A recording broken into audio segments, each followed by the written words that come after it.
नमस्ते साथीहरू, आज म बनाउँदैछु दसैँ स्पेसल बनाउनको लागि खसीको पक्को लागि यहाँ मासुको पिस गरेर राखेको छ।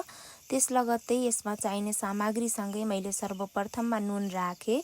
त्यसपछि अलिकति मैले आवश्यकता अनुसार बेसार राखेकी छु। त्यसपछि यसमा जिरा र धनियाँको धुलो, त्यसपछि मिर्च पाउडर राखेकी छु मैले। त्यस लगत्तै मैले यहाँ मिट मसला राखेँ। त्यसपछि अदुवा र लसुनको पेस्ट राखिसकेकी छु। त्यसपछि तोरीको तेल राख्नुस्। तोरीको तेल राखेर सबैलाई मिक्स गर्नुस् यसरी।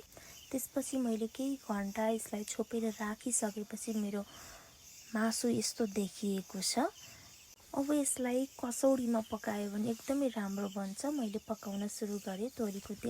तोरीको तेल राखिसकेपछि मैले यसमा चाहिने सामग्री राखेको छु। त्यसपछि मैले मासुलाई यसरी एकमुष्ट रूपमा यहाँ राख्छु। त्यसपछि मैले यसलाई चलाउँदै जाँदाखेरि यस्तो बन्दै जान्छ र अन्त्यमा मेरो खसीको पक्को यस्तो बन्न पुगेको छ, एकदमै स्वादिलो।